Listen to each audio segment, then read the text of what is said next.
પેટા ચૂંટણીની મતગણતરી ચાલુ છે જગાણા ખાતે, ત્યારે આપણી જોડે અહીંના સ્થાનિક પત્રકાર રાજભાઈ ગજ્જર જોડાયા છે। રાજભાઈ, લગભગ 12 રાઉન્ડની ગણતરી પૂરી થઈ ચૂકી છે, શું જોઈ રહ્યા છો આપ? રિઝલ્ટને કઈ તરફ જોઈ રહ્યા છો? તમે જોયું છે કે વહેલી સવારથી જ્યારે આ પોલિંગ બૂથ ઉપર આંકડા ચાલુ થયા એટલે શરૂઆતથી લઈને બેલેટ પેપરથી લઈને આજે 12 રાઉન્ડ અત્યારે પૂરા થયા છે। 12 રાઉન્ડમાં તમે જોયું કે અહીંયા 12 રાઉન્ડ સુધી નથી કોઈ ભાજપના કે અપક્ષના કે કોઈ બીજા ઉમેદવારો આવ્યા।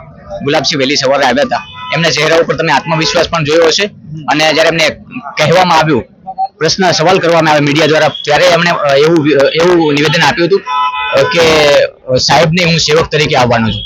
એટલે એમના ચહેરા ઉપર આત્મવિશ્વાસ જોવા મળતો હતો। એ રીતે હાલમાં 12 રાઉન્ડમાં જો 12,900 માં આગળ હોય તો હજુ જે લાસ્ટ સુઈગામના રાઉન્ડ ચાલે છે એ તો પ્યોર એમના ગામડા છે। હજુ ત્યાંથી મને લાગે છે કે ગુલાબસિંહ રાજપૂત 18,000 ની આજુબાજુ પ્લસ થશે એવો અંદાજ છે।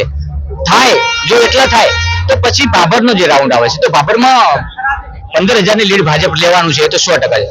તો 15,000 ની લીડ થી એ જીતાય એમ નથી જો 18,000 પ્લસ ગુલાબસિંહ રાજપૂત જાય તો। અને આપણે 15,000 ની લીડ એટલા માટે ગણીએ છીએ બાબરની કે ત્યાં ઠાકોર સમાજની પ્રભુત્વ વાળી સીટ છે આખી, બાબર અને પ્યોર સિટી, અને 2 જિલ્લા પંચાયત સણવા અને મીઠા। તો એવું આપણે રાઉન્ડ કર્યું ત્યારે મેં એવો એનાલિસિસ પહેલાથી જ કીધું હતું કે અહીંયાથી પણ સામે ભલે ઠાકોર સમાજનો દીકરો હોય, ભાજપે ભલે ઠાકોર સમાજને પ્રભુત્વ વાળી સીટને લઈને ઠાકોર સમાજને પસંદ કર્યો હોય, ટિકિટ આપી હોય, પણ સામે કોંગ્રેસના પડખે એટલે કે સારથી બન્યા છે ગુલાબસિંહ રાજપૂતના જ્ઞાનીબેન ઠાકોર। તો ઠાકોર સમાજે ખોબલે મત આપી અને ગઢ બનાવ્યો છે જ્ઞાનીબેનનો। તો મારું એવું માનવું છે કે ઠાકોર સમાજે જ્ઞાનીબેનને પણ એટલા જ મત આપ્યા હશે। તો અહીંયાથી ચોક્કસથી લાગે છે ગુલાબ ભાવમાં ગુલાબ ખીલવાનું છે। માવજીભાઈની અસર અત્યાર સુધી કઈ દેખાઈ રહી નથી। તમે પણ આંકલન કર્યું હતું જ્યારે ગ્રાઉન્ડ ઉપર તમે જઈને છેલ્લા 1 મહિનાથી પ્રયાસ કરી રહ્યા હતા, તમે પણ એ તમારી ગણતરીમાં એવું જ આવતું હતું કે માવજીભાઈ કઈ અસર નહીં કરે, અત્યારે પરિણામમાં પણ દેખાઈ રહ્યું છે। તો માવજીભાઈનો કેટલો હોલ્ડ રહેશે આની પછી? ચોક્કસથી હોલ્ડ તો રહેશે। એનું કારણ છે કે થરાદ અને વાવ વિસ્તારમાં પ્રભુત્વ ધરાવે છે અને જૂના જાણીતા નેતા છે। પણ અહીંયા તમે જે એમના જે વોટ ગણતરીમાં જે આંકડાઓ જોયા તો આપણું એનાલિસિસ એવું હતું કે કદાચ 35,000 40,000 આજુબાજુ લઈ જશે, કેમ કે પ્યોર કોમ્યુનિટી જે હતી વોટ બેંક એ ભાજપની હતી, એ આખી ડાયવર્ટ થઈ ગઈ। અહીંયા ગુલાબસિંહ પ્લસ થવાનું કારણ કે મને એવું લાગે છે કે માવજીભાઈ એવું પણ વિચાર્યું હોય કે ચલો મને ના આપો તો છેલ્લે તમે કોંગ્રેસને આપજો, એટલે એ જે બોલ્યા છે ને પાટીલના પાવર વાળી વાત કદાચ યથાવત રહે। એ ક્યારે રહે? કાં તો માવજીભાઈ જીતે તો રહે, કાં તો ગુલાબસિંહ જીતે તો રહે। સ્વરૂપજી જીતે તો પાટીલનો પાવર ન રહે ને, પછી તો આ ભાઈનો પાવર ઉતરી જાય ને, એવું થાય ને। આ તો ભાજપ છે। આ તમે આખી ચૂંટણીમાં, આજે વાવની ચૂંટણીમાં તમે પણ જોયું છે કે પૂરેપૂરી સરકાર અહીંયા ઉતરી ચૂકી હતી, વિપક્ષમાંથી પણ પ્રદેશના બધા નેતાઓ આવ્યા હતા। આટલી મહેનત છે, કદાચ કોંગ્રેસ જીતી જશે તો એનું શું 2027ની ચૂંટણીમાં એનો એક પડઘમ કહેવાય શકે ખરી ગુજરાત માટે?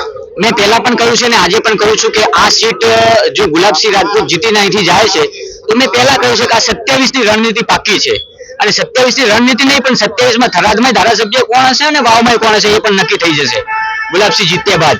અને મહત્વની વાત તો મારે એ કરવી છે કે કોંગ્રેસ, ભાજપ અને અપક્ષ આમ ટોટલ 10 ઉમેદવારો મેદાનમાં હતા, પણ ત્રિકોણીય જંગ જામ્યો હતો।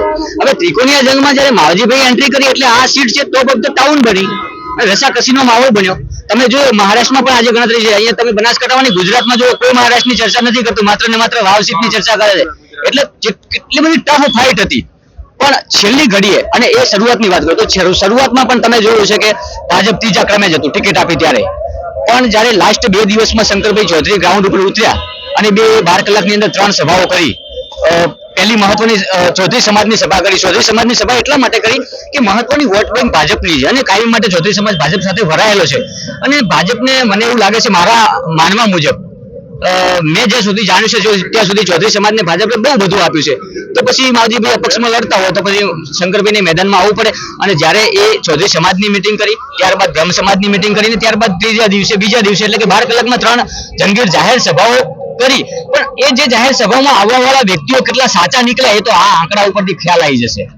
રાજભાઈ, એક છેલ્લો સવાલ કે ગઈ ચૂંટણીમાં જેવી રીતના અમીરમભાઈએ ભાજપની બાજી બગાડી હતી, જ્ઞાનીબેનને સપોર્ટ કર્યો હતો, આ વખતે પણ એ ક્યાંક ને ક્યાંક ચર્ચા થઈ રહી છે કે માવજીભાઈ કોંગ્રેસ પ્રેરિત છે, તો એ તમે ગ્રાઉન્ડ ઉપર સર્વે કર્યો છે તો તમને શું જાણકારી મળી એ વિષય ઉપર?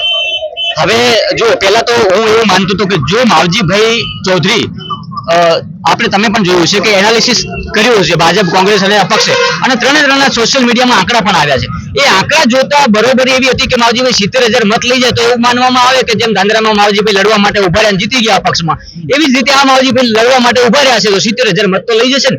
પણ મેં એવું આકલન કર્યું હતું કે 50,000 થી અંદર જે પણ આંકડો રહે ને પછી એ 12,000 કે 20,000 કે પછી તો મને એવું લાગે છે કે ચોક્કસ કોઈના મેજોરિટીના વોટ તોડવા માટે ઉભા રાખ્યા હોય.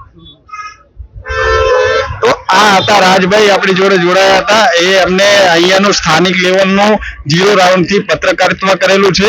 તો આવા અવનવા વિડીયો માટે જોતા રહેજો માધ્યમ ન્યૂઝ પાલનપુર.